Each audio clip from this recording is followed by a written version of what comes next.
Dayaw ni Apo Diyos, as we come to the Word of God, may I request everyone to please stand as I read to you one of the important verse that will speak about our message this morning. I would like to read to you Numbers 25, verse 11 and 12. Phinehas, the son of Eleazar, the son of Aaron, the priest, hath turned my wrath away from the children of Israel, while he was zealous for my sake among them, and I consumed not the children of Israel in my jealousy. Wherefore, say, behold, I give unto him my covenant of peace. Truly, Father God, as we come to your word, as we pray that you just give us the illumination, you instill the truths that we are going to learn, that we may apply them with wisdom for your glory and honor. Bless us all together with your word in Jesus' name. Amen. Balikan to kakapsat. This morning, I would like us to have a reflection on our anniversary messages, so that in that way we want to incorporate actually all the suggested theme for our anniversary, although our main theme is about being true to the Word and relevant to the world.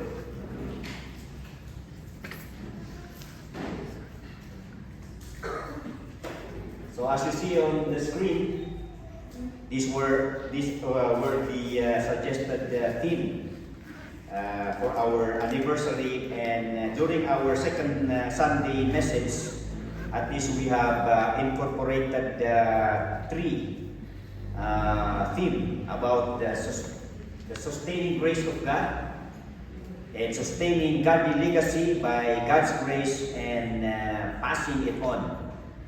So that in our second Sunday message, we have talked about the three categories of God's grace.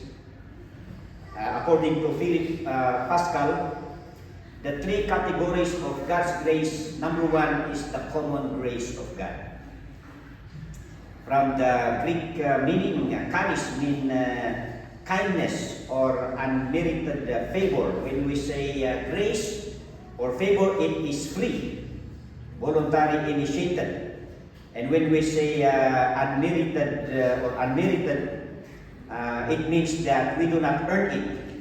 We do not need to do something to earn it, because grace is extended to those people who are not worthy. And one meaning of grace is unconditional, meaning this favor or act of kindness is catered to everyone, either the person is good or bad, a believer or not. And this is manifested, the common grace of God is manifested through God's provision for all creation. Sabi ni Jesus, so that we do not worry, because God, if He is concerned with His creation, like the fowls, like the flowers, that even the dress of Solomon cannot be compared. But this is how the Lord attend to all His creation, how He apply His common grace. And it is also manifested not only on His provision for all creation, but of His provision for all mankind. In Matthew 5:45, it says there, He maketh His sun to rise on the evil and on the good, and sendeth rain on the just and on the unjust. So that's the first part of or the category of God's grace, the common grace of God. This is applied to all, to everyone. And the second is what we call the efficacious grace of God. When we say efficacious grace of God, this is viewed as another level of God's grace that is special and distinct only to those who receive it. It's another level of grace that is applied to those who receive it. So it says there, this is the wonderful work of God through the Holy Spirit, which causes an internal and eternal transformation of man from the saving knowledge of the Lord Jesus Christ. Yan. So, only those who respond to this favor enjoy this grace, and this higher level of God's grace is only attained or received from the Lord Jesus Christ. So it is the remarkable product that the grace of God can do through the Lord Jesus Christ. So seemingly, this higher level of God's grace is conditional. Yeah.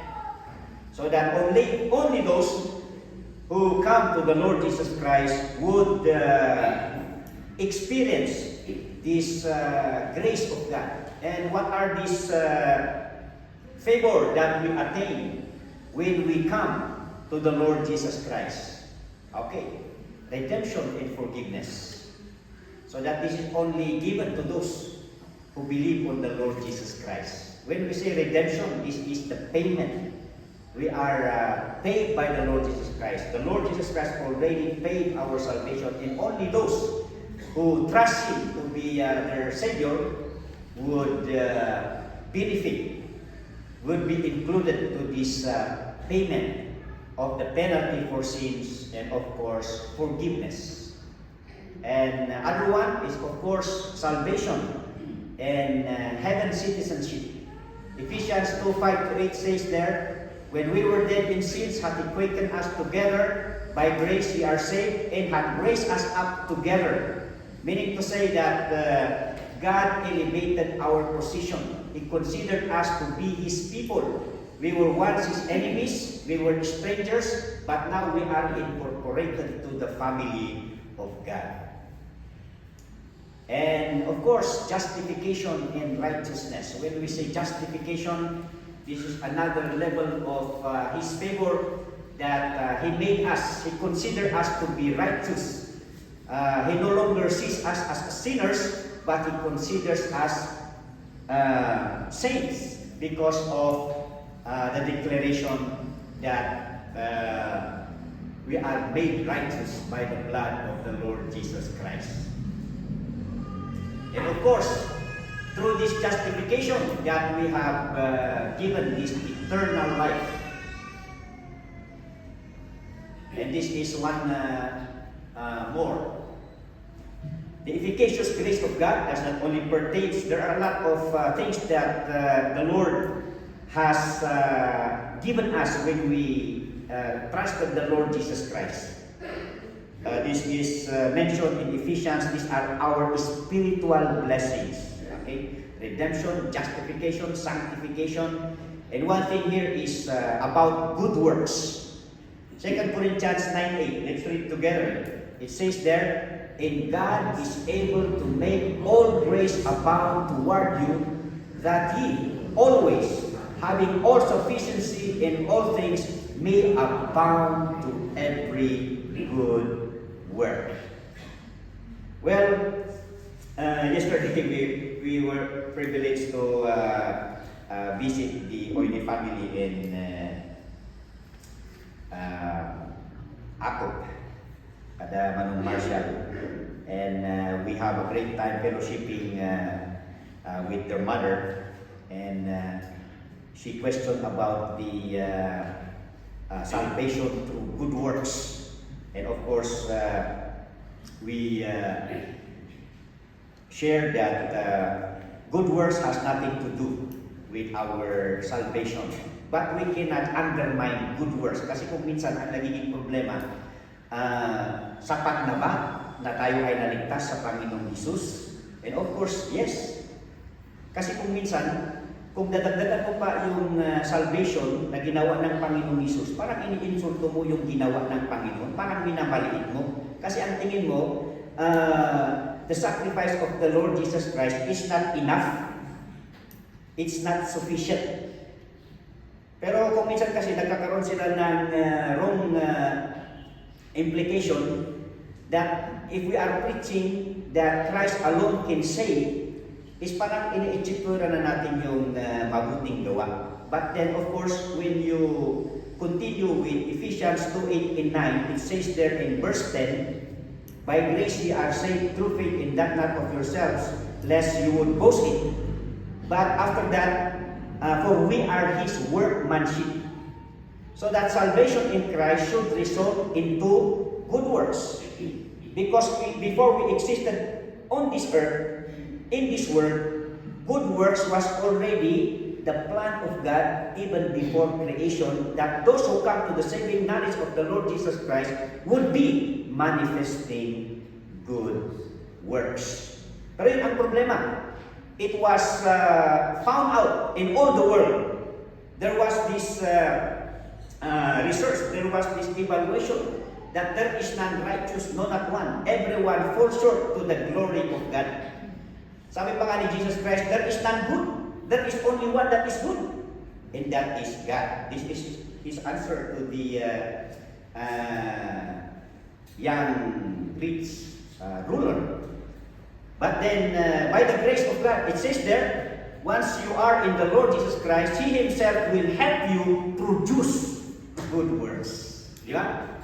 Sabi niya dan, and God is able to make all grace abound toward you, that He always having all sufficiency, and all things may abound to every good work. In our basic Christian life course, this morning, with our baptismal candidates, we have mentioned na sayang yung good works ng mga tao kung wala pa sila sa Panginoong Hesukristo.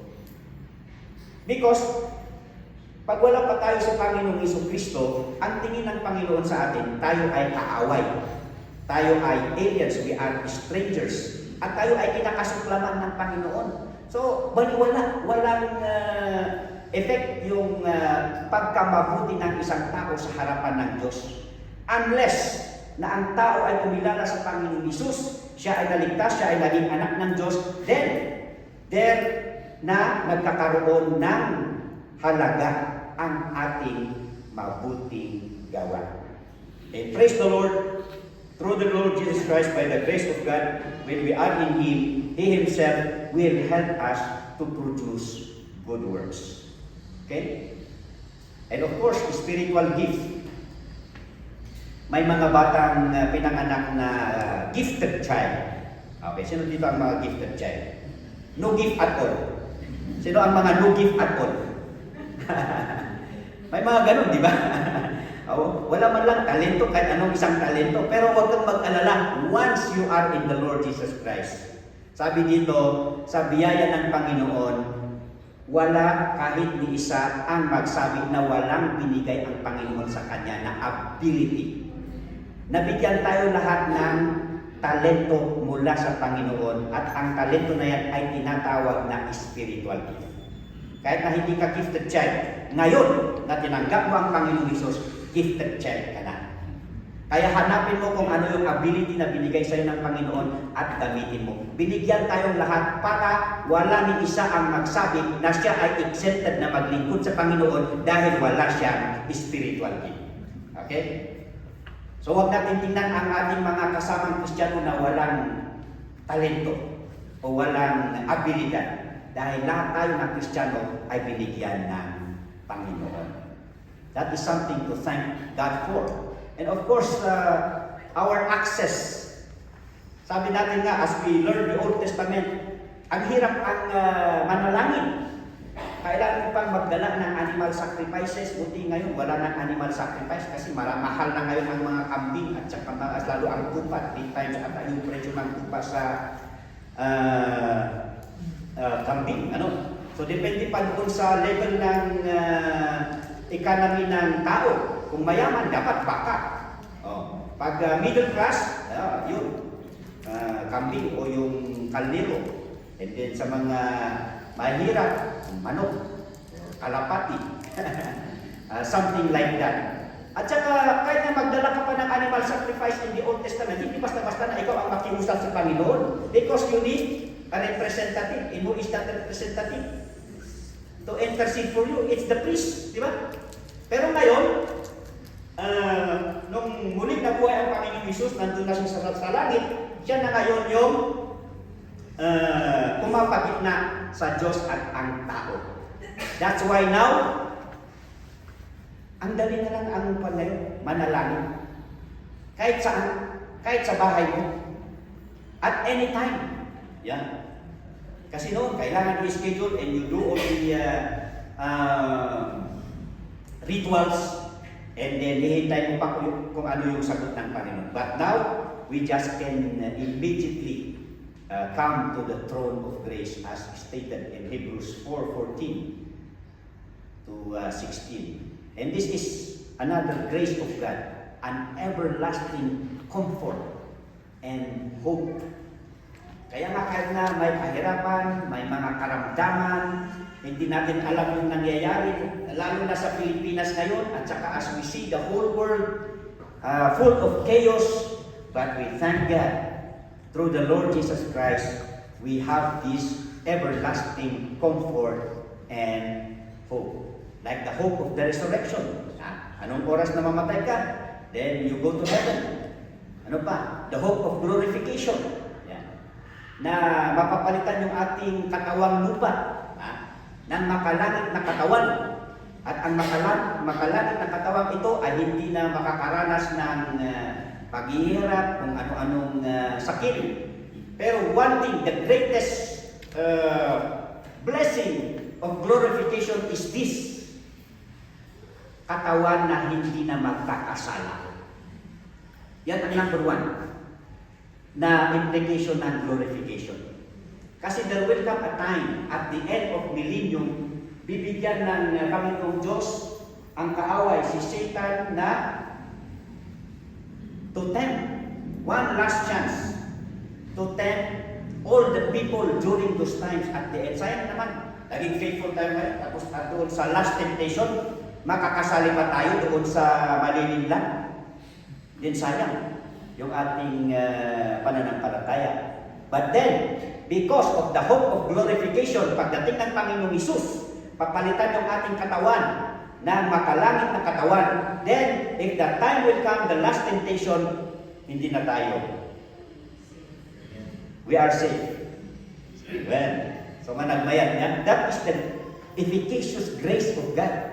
Another higher level of God's grace sa atin na tumanggap sa Panginoon. And of course, the hope of rewards. So hindi sayang yung ating mga ginagawa para sa Panginoon, yung ating mga sakripisyo para sa paglilingkod sa Kanya. And so the common grace, we have mentioned that, the efficacious grace, and the sustaining grace of God. Noong una, nakala ko yung sustaining grace of God ay para lamang sa mga Kristiyano. Pero even as we see the Word of God, even the sustaining grace of God is also for the common people. But the difference of this sustaining grace sa common people and the believers is that for the common people, the basis of God's sustaining grace is His forbearance and long-suffering. Romans 2, verse 4.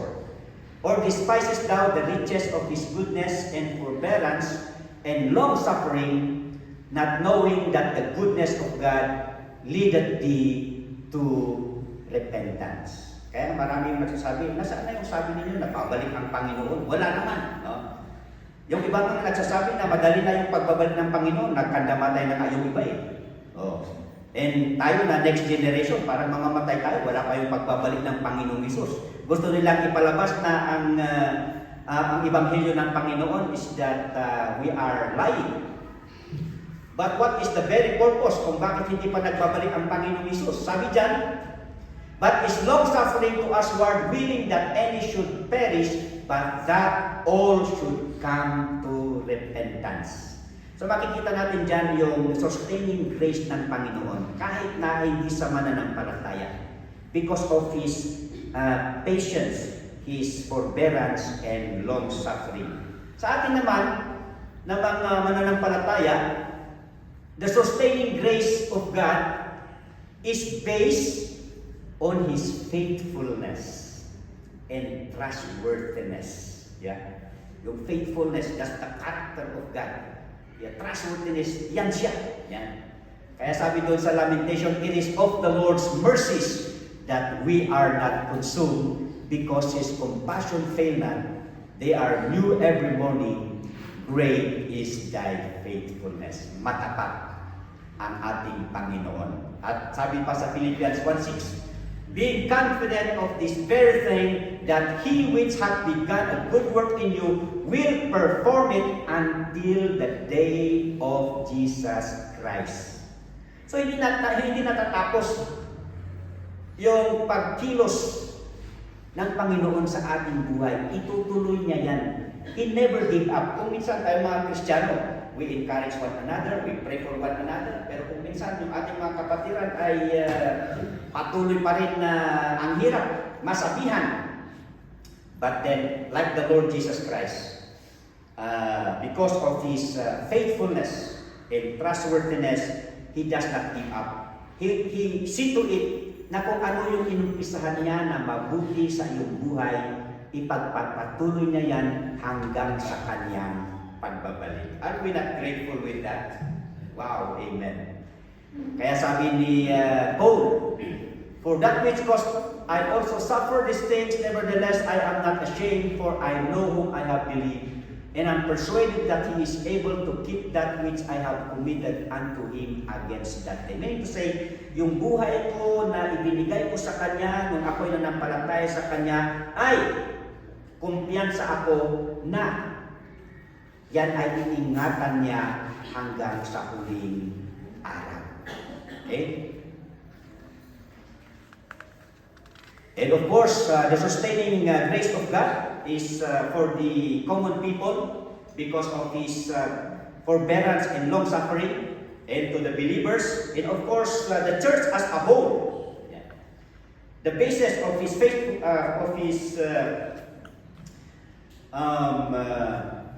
sustaining grace is His faithfulness and trustworthiness.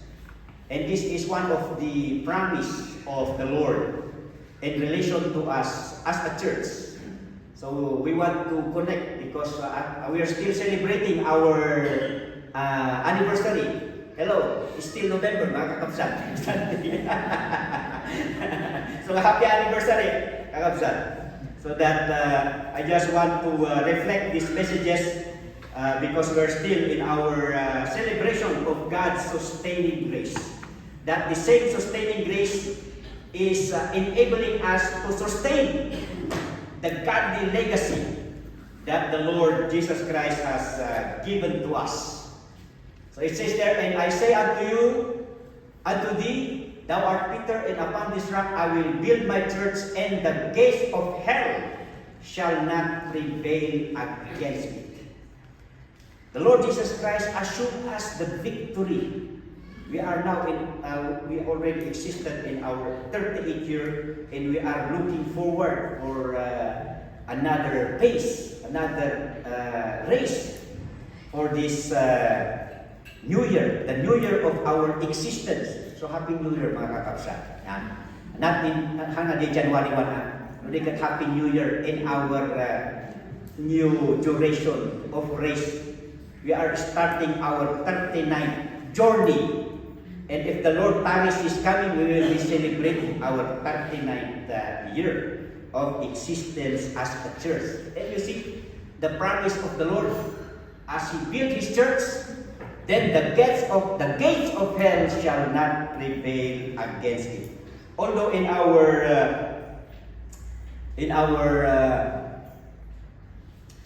explanation last time, as the late Reverend Robert Dickman said, that maybe this applies to the universal church, because we saw a lot of churches already existing. Going back even in the early churches, katulad sa Revelation chapter 2 and 3, these churches that once existed are no longer to be found. And the reason of their annihilation, or the reason why they no longer exist, like Ephesus, they lost their love for Christ. Di ba? Nawala yung kanilang pagmamahal. Although active sila sa mga activities, kaya kung minsan, let us be very careful. Yung being active does not measure really the relationship tayo kiniapo Diyos. This church was active, but they have forsaken their first love. Yeah. So this is the beginning of their pagkawala. And of course, other churches were gone because of persecution. Di ba? You see, ano ba yung mga existing nation ngayon na grabe yung persecution sa mga Christian? Nigeria. Ano pa? China. So, we are privileged. Kasi ngayon, meron pa, we have this freedom that we just can come together in this kind of situation na malaya tayo. There are also churches who were infiltrated of wrong doctrines, kaya silang nawala. And Thyatira, tolerating false teachers. So kung minsan, let us be very careful kung sino yung mga ini-invite natin na mga speaker sa ating mga church activities, sa ating mga fellowship. That's why I'm telling the Benguet Kesig Conference officers na dapat lahat ng mga officers of the association should be the automatic advisor. Kasi kung minsan, kumukuha sila ng mga outside our fellowship, at pag nagkukonsider sila ng mga speaker, mga outside sa ating mga fellowship, so ano ang mangyayari sa kanila at ano ang nangyayari sa iba? Because they allow some false teachers to speak to them the word of God, of course, mawawala sila. And the church of Sardis, because of idleness, and Laodicea, lukewarmness. Ano ba ang ibig sabihin ng lukewarmness? Lukewarmness, lulubog, lilitaw. Yan ang ibig sabihin. Kung mainit ang spiritual life, nandyan. Pero pag malamig, wala. So lulubog, lilitaw. So how would the church continue on kung ganon ang buhay? Maganda yung Philadelphia. There was no comment kasi talagang nasa puso at saka gumagawa sila. They are evangelizing. Pero nawala din sila. They no longer exist. Siguro napagdaanan ng panahon. Ganun ba? But then, I think, maybe doon sa next phase of their journey in their church life, ay nagkaroon sila ng mga ganong reason. And some Bible scholars would consider this as a representation of the churches. But we have said na if we are one among the end-time church that is existing today, Buyagan Christian Fundamental Baptist Church, it is our prayer na sana isa tayo sa mga churches that exist until the coming of the Lord Jesus Christ. Amen? Gusto ba natin yan? Na sana tayo, isa tayo doon sa mga churches na sa pagbabalik ng Panginoong Hesus ay nandyan pa rin tayo. Yeah. Serving the Lord. And for that matter, we have said, for us to survive until the coming of the Lord Jesus Christ is the achievement. And what is this achievement? To keep the purpose of the church until He comes. Kasi pag once we stop doing the purpose of the church, mawawala din tayo. So ano ba ang purpose ng church? First of all is we worship. Ang tayo mag-sardal. We will not stop We will always have this joy to come and worship the Lord. Hebrews 13:15. By Him, therefore, let us offer the sacrifice of praise to God continually. That is the fruit of our lips, giving thanks to His name. And of course, the teaching, the edification, the equipping. And another one is soul winning. Pag nawala ang soul winning, then paano tayo dadami? Paano ang next generation natin na we have learned doon sa series natin sa Old Testament times, the next generation of the Israelites forgot the Lord, they did evil in the sight of the Lord because hindi nila nakilala ang Panginoon sa kanilang buhay. So that we keep on preaching the gospel, the salvation of the Lord Jesus Christ. And to survive until the coming of the Lord Jesus Christ, we do not only need the achievement, but we need the vigilance.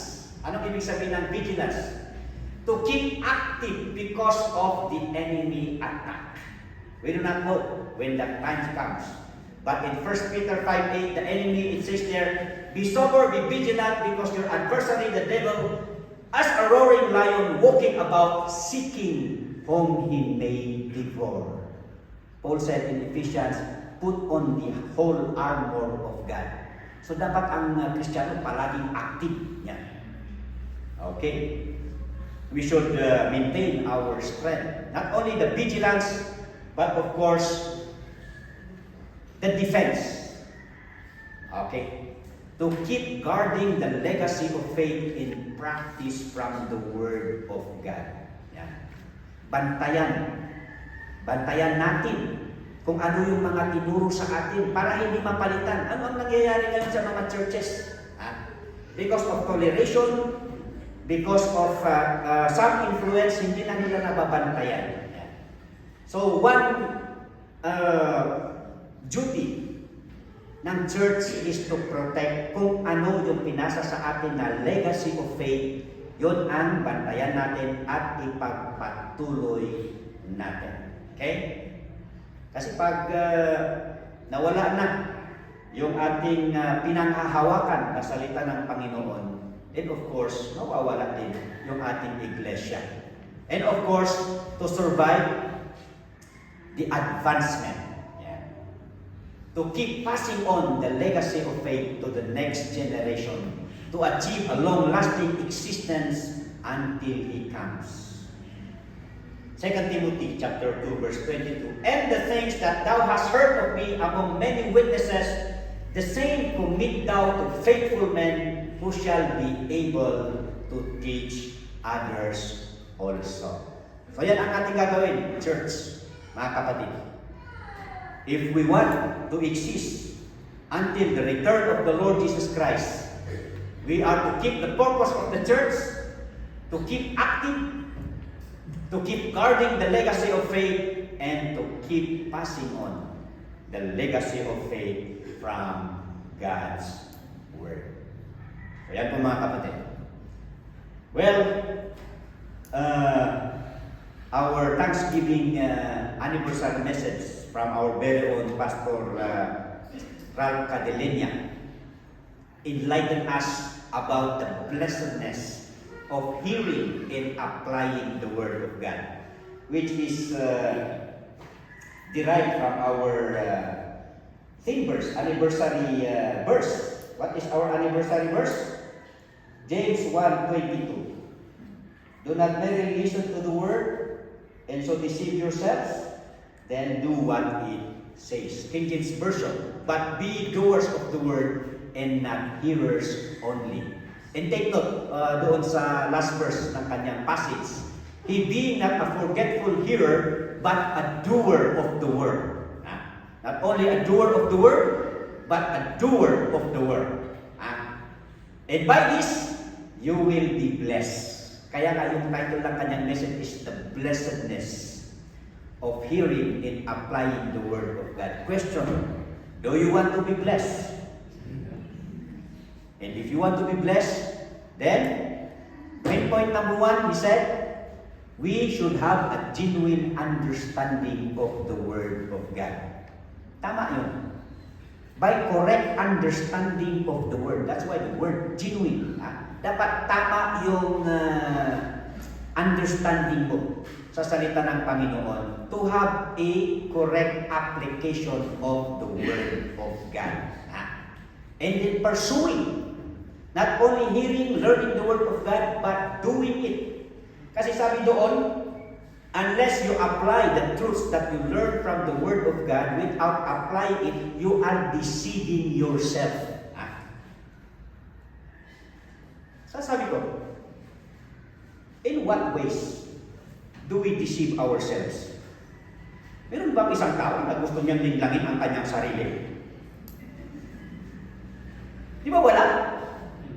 Ewan ko sa inyo. Gusto niyo bang linlangin ang inyong sarili? Of course not. Pero kung minsan sa maraming pagkakataon, nililinlang natin ang ating sarili dahil marami na tayong natutunan sa salita ng Panginoon pero hindi nakikita sa ating buhay. Kaya nga sabi nila, Pastor, mas maganda nga yung Christian yun, hindi na siya pupunta sa church. Sabi ko, ay wag. Mas lalo. Hayaan mo siya na pabalik-balik sa church. Kasi the Word of God is quick and powerful. May kapangyarihan ang salita ng Panginoon. Pero pag sabihin mo na, dahil yung inobserbahan mong kapatiran sa Panginoon ay hindi niya pinamumuhay ang salita ng Panginoon at sabihin mo na, ay Pastor, sabihan mo na hindi na siya. Ako pa ang sasabihin na, Pastor. Hindi naman yung trabaho ng Pastor, no? Kasi ang trabaho ng Pastor is hikayatin yung mga tao. Sige dito, halika kayo, makinig tayo ng salita ng Panginoon. Because by hearing the Word of God, faith cometh from hearing the Word of God. Pero ang ibig sabihin, ang ating ibig sabihin nito, kung tayo nga ay nagkakaproblema in applying, in pursuing the Word of God, how much more the continuity? Kaya sabi doon, endurance to the Word of God. As we apply the Word of God, we should keep on. And yun, nakuha doon sa verse 25. Sabi doon, but whoso looketh into the perfect law of liberty, continued therein.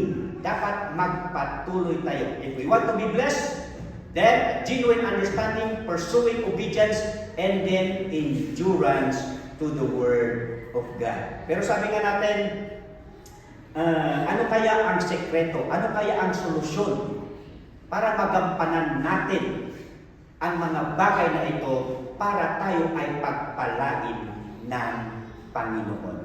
Kasi doon pa lang sa pursuing obedience, nagkakaproblema na tayo. How much more doon sa endurance to the Word of God? So that what we need, mga kapatid, is to be zealous for God and His Word. Ito yung isa doon sa mga suggested theme that I want to incorporate so that at the end of the service, na-incorporate natin yung lahat na consideration.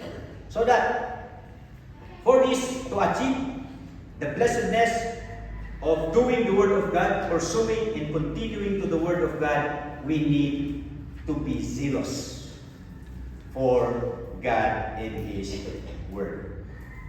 Ano ba ang ibig sabihin ng zeal? The meaning of zeal.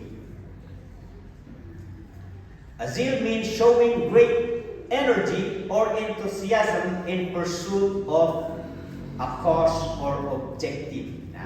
If you have zeal, you're willing, you are energized. Ikaw yung nag-a-action song na, I'm alive, alert, awake, enthusiastic. Zeal, enthusiasm. Zeal in the Bible means having a passionate, fervent, and intense devotion usually directed toward God. So it signifies a deep love, loyalty, and commitment that is expressed through fervent belief and earnest action. So yan pang ibig sabihin ng zeal. So Ilocanong sa gagar. Is that the right word? Gagar. Ano ba sa Tagalog? Parang gagar. So, ganun talaga yung active, ano? Okay. And then, the biblical meaning of zeal.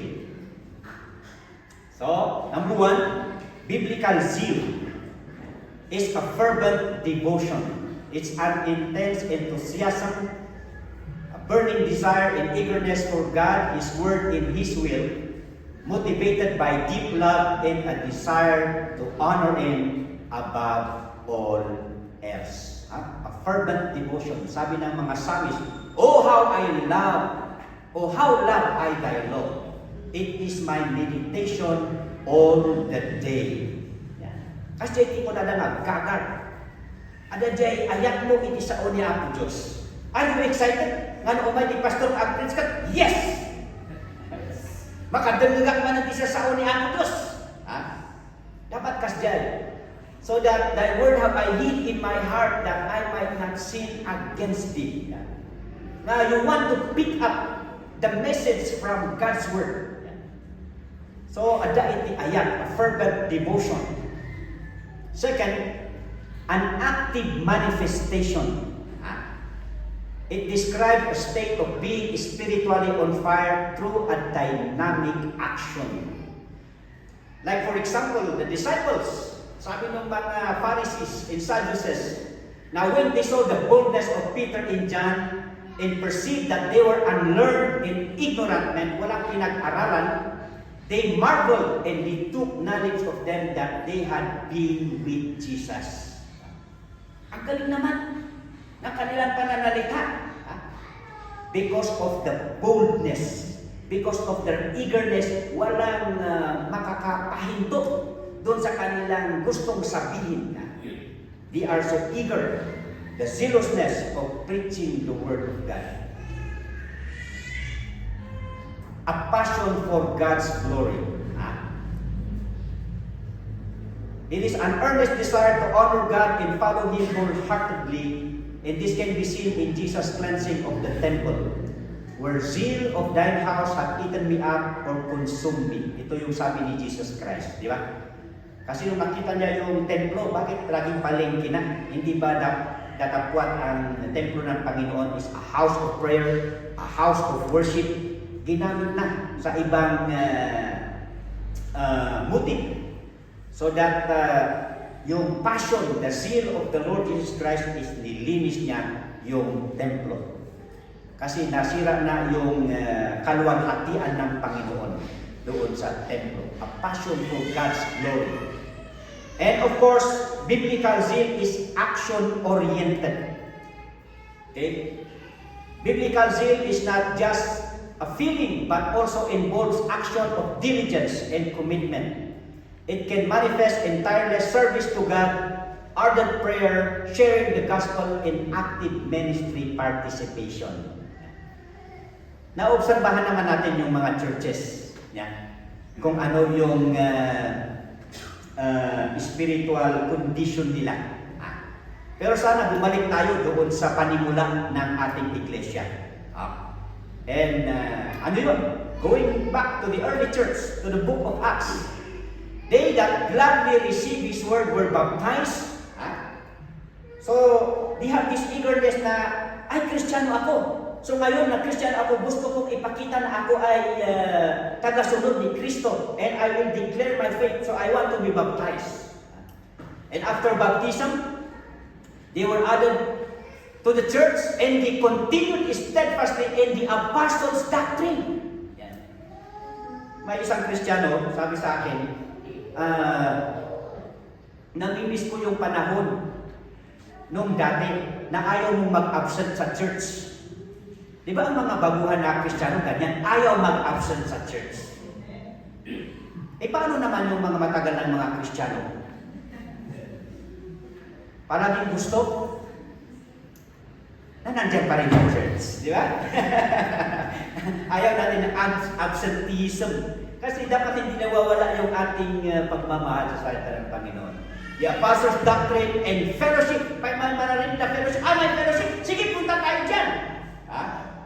We value fellowship and breaking of bread, yung Lord's Communion, prayers, and so on. And another one, biblical zeal, it can be positive or negative. Ano ang ibig sabihin ng positive or negative? Ito yung sa buhay ni Paul, no? Nung dati-rati, he has this passion, he has this zeal. Pero ano ang ibig sabihin dyan? For ye have heard of my conversation in time past in the Jewish religion, noong una nasa Judaism pa siya, how that beyond measure I persecuted the church of God and wasted it. Grabe yung pagka-active ni Paul. Kasi ang akala niya, yung kanyang paglilingkod, yung kanyang ginagawa ay para sa Panginoon.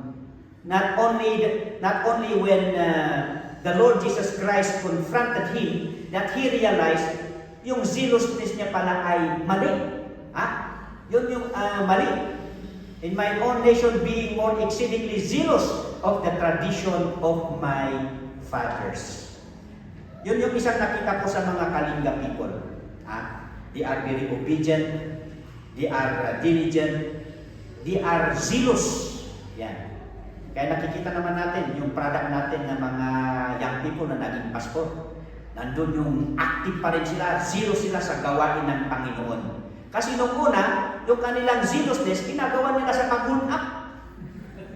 Well, pag nanakaw, ninakaw nila yung baka ng Kuyoy family ng Kisi Conference kasi walang ipaulam yung uncle nila. So sabi namin sa kanya, kung alam natin na gano'n yung mangyayari, di sana, dinunit nyo na lang yung baka doon sa Kisi Conference sa Tabuk noon. Pero at least doon, yung zealousness nila ay nagagamit sa maling paraan, but now, gamitin natin ang zealousness nila para sa Panginoon. Yun ang nangyari kay Apostle Paul. Kaya nga, nung na-convert na si Apostle Paul, sabi niya, wala siyang question doon sa zealousness ng mga Hudyo. So that his desire, brethren, my heart's desire and prayer to God for Israel is that they might be saved. For I bear them record. Ako ay saksi, sabi niya. I bear them record that they have a zeal for God or a zeal of God, but not according to knowledge. Kaya, kung minsan, di ba, mas nagagat. Ano ang nagagat sa Tagalog? Mas masipag. Yung mga ibang relihiyon kaysa sa atin, Jehovah's Witnesses, house to house. Mga fundamental, parang wala nang nag-house to house ngayon Parang naglamig na tayo, parang kulang na tayo, no? Pero isa tayo doon sa mga ganun, yung ating mga pamamaraan sa pag-share ng gospel. Yan. Zealousness. Pero may kaibahan yun. May kaibahan yun. Kasi yung mga ibang relihiyon, active pa rin sila sa paggawa nun kasi natatakot sila. Baka pag hindi nila gagawin yun, hindi sila pupunta sa langit. Yun. Because out of fear. Pero sa atin, being active and sharing the gospel is because of love. Because of gratitude. Pero sana po ganun, noon yung ating, di ba mas diputado pa nga tayo noon Nung hindi pa tayo Christian. Paulit-ulit tayong nananalangin. Kaya sabi nung i-check, palihudin. We are more devoted. Pero nung naging Kristiyano tayo, bakit kaya? Dapat sana is mas on fire tayo mga kapatid. Okay? I like this one. Gustong-gusto ko ito. A zeal in the Bible is equated or it is actually it can be found in the actuation of God's jealousy. Bakit? So it says there, God is often described as being zealous for His people in His honor, which can be understood as a passionate, protective jealousy that seeks to keep them devoted to Him and not to idols. Ayan. So many times, God warned the Israelites not to worship any other gods, but to worship Him only. So there are a lot of instances in the Bible na pag ang mga Israelites ay nag-worship sa ibang idols, then God would intervene. Yeah. God would punish them, God would teach them. Kung sa kaagad, nagre-respond sa kaagad. Out of His jealousy, He becomes zealous. Ang tanong ko ngayon, sa mga taong nagsiselos, meron bang taong nagsisilos na tamad, nga aglulutoy. Nakakita kayo kita o nga agsilos nga aglalagot, aglulutoy. Agsisilos, sabi niya. Mabali-bati kasi. Ano ti ako isang kita o nga agsisilos? Sige man. Naungat. Wait. Haan lang nga naungat.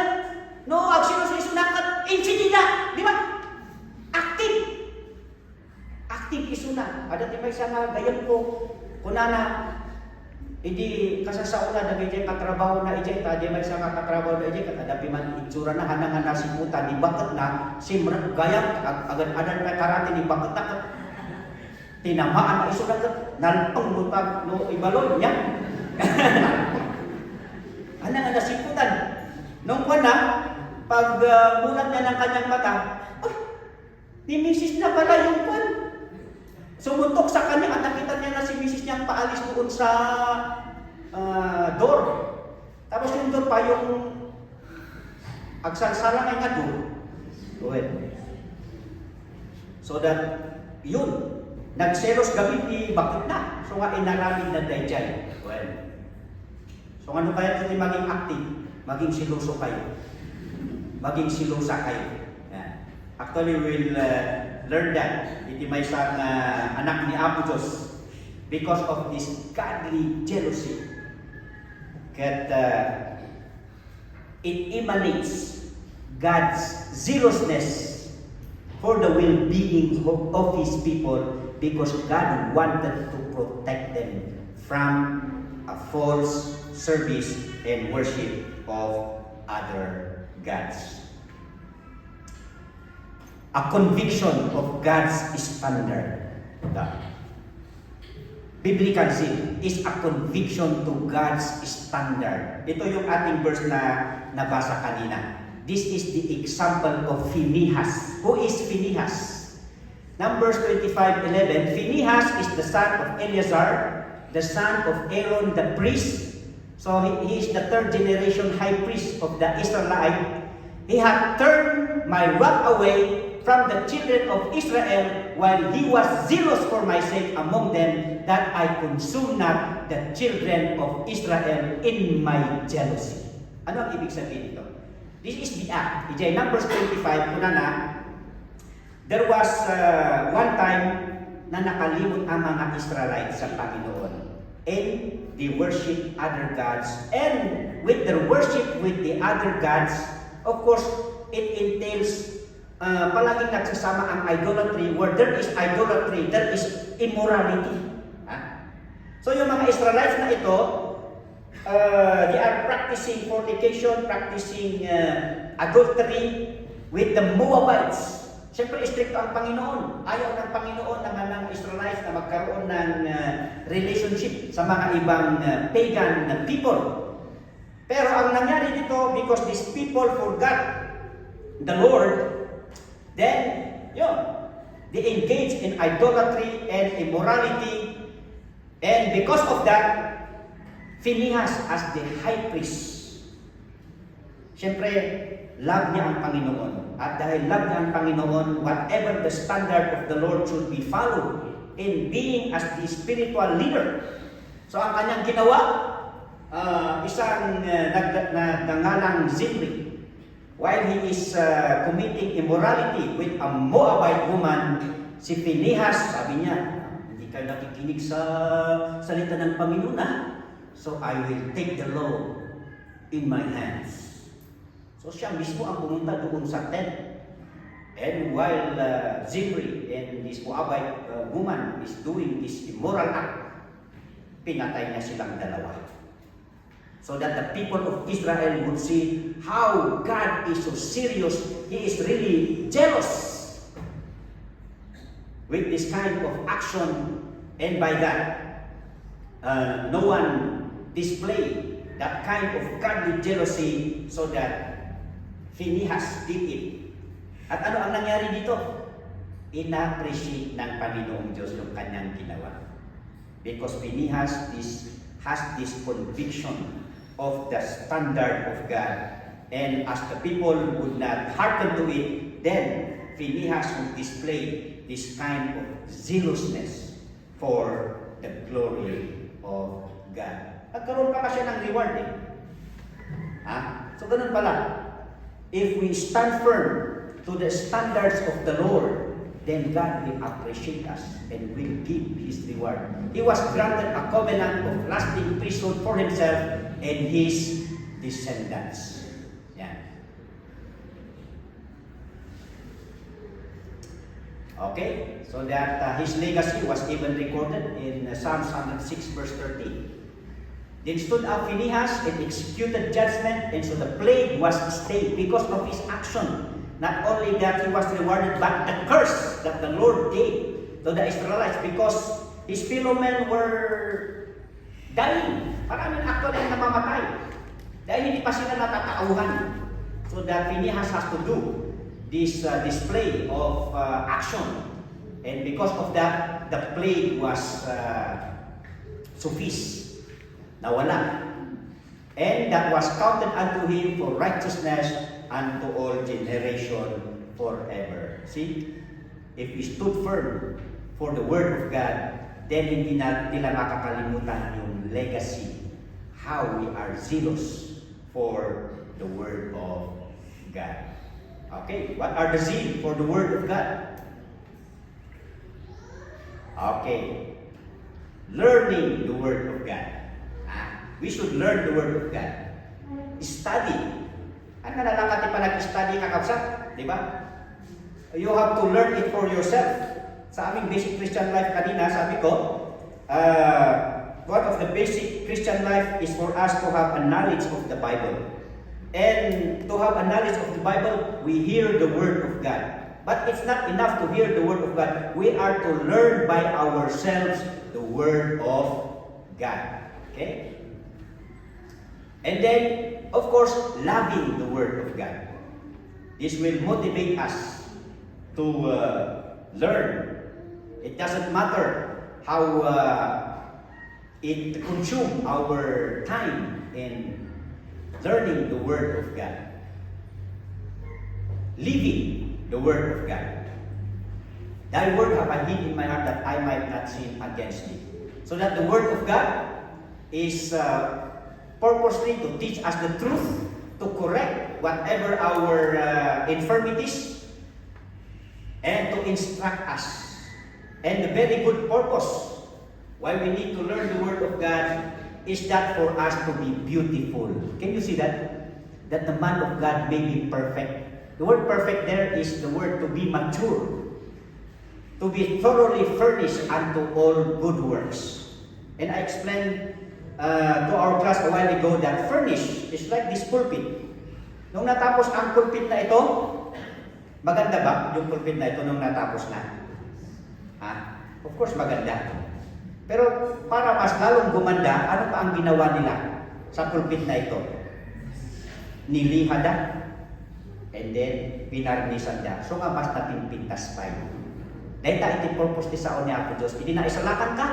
You are a finished product of the Lord Jesus Christ, and to beautify much more your life in Christ is you need to learn, to love, and to live out the Word of God. And of course, zeal. Come to zeal. Spreading the Word of God. Go ye into all the world and preach the gospel. Let us not be ashamed of the gospel, for it is the power of God unto salvation to everyone that believe.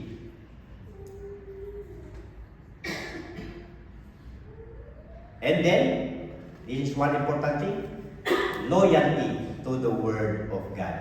Holding fast a faithful Word as he had been taught, that he may be able to, by sound doctrine, both to exhort and to convince the gainsayers. Yung sabi natin, if we want to exist until the return of the Lord Jesus Christ, we are to protect the legacy of faith passed on to us, and let's keep passing on the truth of the Word of God. Sabi ni Pastor Benji Sokoken, yung ating speaker last Sunday, the reason why we are to be protective, isao ni Apo Diyos, because of the emerging resurgence of deconstructionism. Lalo ngayon sa height nitong social media natin, marami tayong mababasa doon na gusto nilang sirain yung mga katotohanan. They want to change the history of the past to confuse. Kaya kawawa yung mga next generation. Kasi ito yung mga nakikita nila sa social media. Napapalitan na yung mga katotohanan sa mga gustong sirain ang salita ng Panginoon. They question the existence of God, and then they despise the Christian faith, and then they promote immorality. Yan. So that the rampancy of false teaching in quotes. Kaya thank you for those church members that when they read something or find something in the social media, they would ask the pastors, tama ba ito? Ano ba ito? Okay ba ito? So you can refer to our pastors para at least ma-check kung ano yung mga nasasagap ninyo doon sa social media.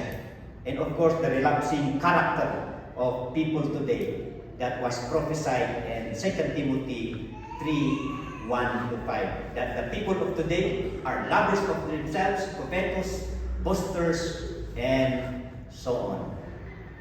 So for our conclusion, zeal for the Word of God is a passionate and fervent commitment to studying, understanding, living, proclaiming, and upholding the teachings of the Bible. So ako na Colossians 2:6-7. As ye have therefore received Christ Jesus the Lord, so walk ye in Him, rooted and built up in Him, and established in the faith, as ye have been taught, abounding therein with thanksgiving. Okay? Lastly, doon sa mga suggested na topics natin, meron yung na-suggest doon na reaching higher, going deeper. Okay? Pero mas maganda siguro balik pa rin natin yun. No? Dapat ang mauna is going deeper before reaching higher. Di ba? Kasi sabi niya that is, you need to be rooted. Okay? Rooted and built up in Him. For you to be built, to be established, you need to be rooted first. So that you will be established in the faith. Sa mga engineer, hindi mga contractor, mga engineer. Ano yung sabi nila pag sa building? Ano ang mas importante? The structure or the foundation? The foundation. Kasi ang sabi nila, the more deeper the foundation, not only the more stronger the structure, but you can extend higher the structure of the building. Di ba? Kung mas malalim, then mas maaring pataasan pa yung building. So, importante. So, it says here, if we want to reach higher in our Christian life and service, then we need to be rooted deeper from the Word of God. Kasi sabi siya, and he shall be like a tree planted by the rivers of water that bringeth forth his fruit in his season, his leaf also shall not wither. I like that word. Di Ilocano na, di nalangto. When? Anya ti kahit mga Kristiyano. Kristiyano nga ang lulutoy o no Kristiyano nga nalangto? Minsan ni Kristiyano kitkitamtan kas lang awan ti biyag na. Awan nagdragsak na.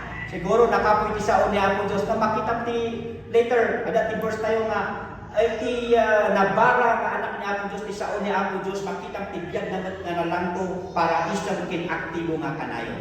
Okay? Jeremiah 17:8. Her leaf shall be green.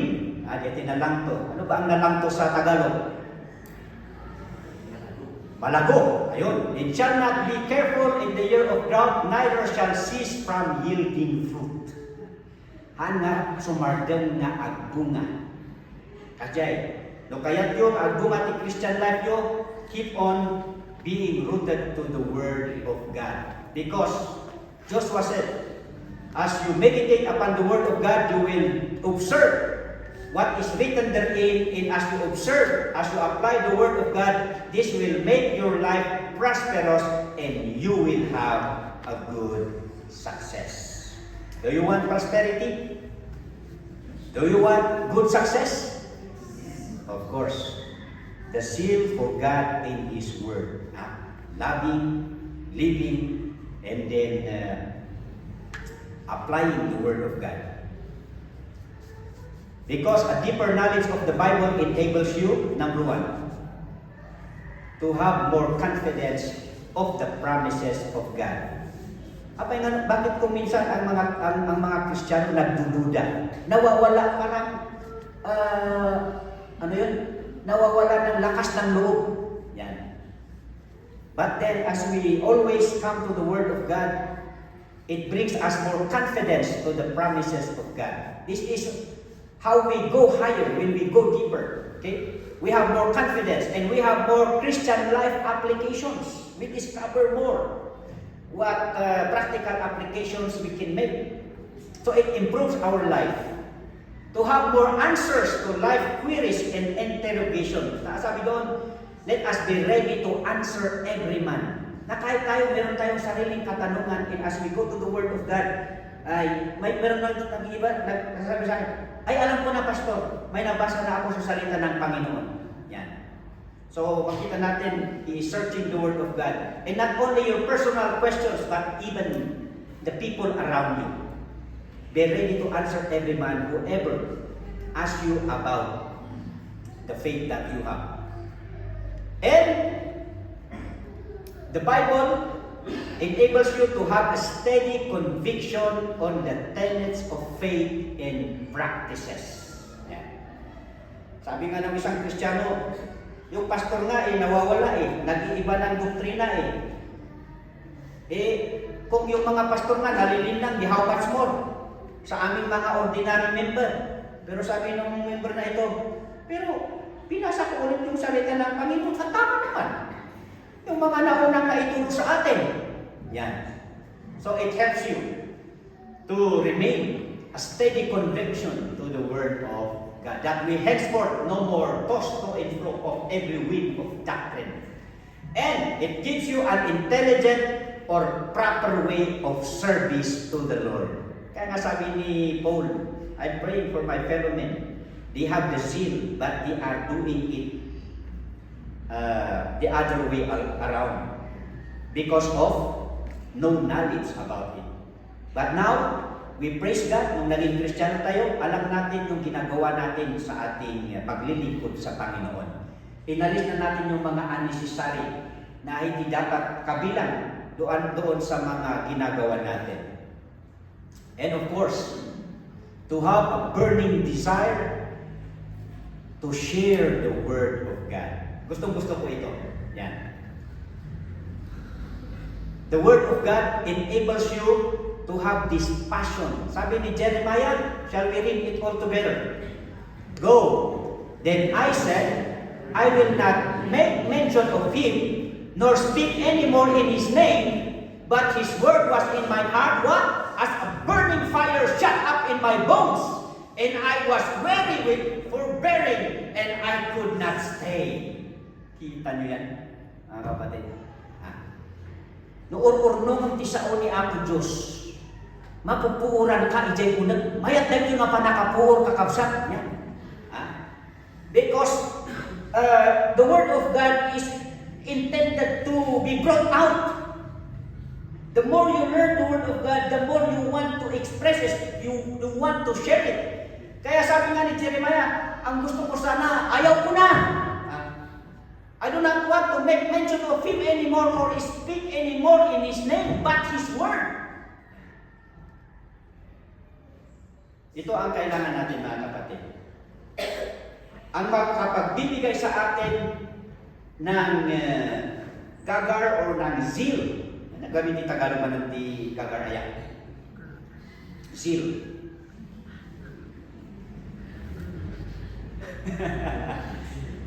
Zeal na lang. Ha? Gigil. May gigil no? Nagsisilos, may gigil. Di ba ang magsisilos? Sabi natin kanina. Oh, gigil. Yeah. We cannot contain the Word of God. Ang salita ng Panginoon is meant to be broadcast. Yan. But His Word in my heart is a burning fire. So the secret of our zeal for God and zeal for His Word is the Word of God itself. Luke 24:32. And they said unto one another, did not our heart burn within us while He talked with us by the way, and while He opened to us the Scriptures? This is the Emmaus disciples nung nag-resurrect si Jesus Christ. Unknowingly, hindi nila alam, nakasama nila para si Jesus Christ. And habang si Jesus Christ, sinishare niya, kinukwento niya yung salita ng Panginoon, nare-revive yung kanilang pakiramdam. It bring them zeal, joy, comfort.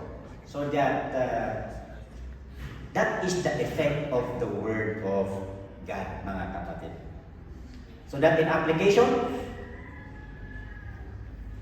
let's have a heartfelt desire for the Word of God. Mahalin natin ang salita ng Panginoon. Amen? Number 2, let's have a passionate study of the Word of God. Maraming salamat mga kapatid. At mayroon tayong mga kapatirang nag-graduate sa APIS. Ano yung APIS? Asia Pacific Institute of International Studies. Okay. So congratulations, Brother Dexter Wong, for graduating. Sister Joanna Villanueva. And I think si Sister Jessica, nung wala pa ako, nag-graduate ka na, ano? Okay, so pati si Sister Carmela. Ayan. So we thank God for the ministry of the APIS. Paul Chu is once a part of Don Baptist Seminary. Naging teacher namin yan sa Don Baptist Seminary. And he is a Presbyterian actually. But he was one of the active sa fundamental separatist movement during those times. Pero ang problema kasi, noong separatist sa Iloilo noon, naging extreme. Yung separation, our conviction of separation, naging isolation. But lately, yung isolation natin is napalitan ng separation with insulation. Kasi nung pag separatist ka, ayaw mo na makihalubilo sa iba. Paano ka mag-evangelize kung hindi ka makihalubilo sa iba? So yung separation na natin ngayon is, like the Lord Jesus Christ, He is a friend of sinners, separatist siya, but He is insulated. Hindi siya naapektuhan ng makamundong bagay. So yun yung naging trend ng kanyang bagong ministry ngayon. Nag-open siya ng online colleges. This is applicable sa mga generation ngayon because you are exposed using to it in an online. And I think last day ngayon, last day of enrollment. So sa mga kapatiran na nais ninyong matulungan sa pag-aaral ng salita ng Panginoon, this is a free course and you can refer sa ating mga graduates. The pastoral, Ma'am Cara, would help you kung gusto ninyong humabol. Kasi ang quota pala is 1,000 per SEM. So, pag na-close na, sa next batch naman kayo, by batch naman. So, pag hindi naman kayo makahabol ngayon, pwede pa kayong makahabol in the next enrollment. Pero we have an ongoing enrollment. Last day today, pwede pa ata makahabol kasi ang sabi doon is December 1, 12 o'clock. Pwede pa. So you have time. So those who are interested, then please refer to our APIS graduates and APIS students. This will help you to be passionate. So alam ko itong mga bagong graduate, lalo na bagong graduate, they cannot contain, they want to share whatever they have learned. And yung mga ongoing students natin is nasa kanila yung enthusiasm because yan talaga ang maibibigay ng salita ng Panginoon. So have a heartfelt desire for the Word of God, a passionate study of the Word of God, an active obedience to the Word of God. Yan. and a bold proclamation of the Word of God. And lastly, a firm conviction of the Word of God. So that I have said, maybe this Sunday is our full culmination of celebrating our church anniversary. So that tomorrow, kasi December na bukas, Merry Christmas mga kapatid. we are starting to journey. Kaya nga sabi ko kanina, Happy New Year. Because we are now starting our journey of our 39-year existence.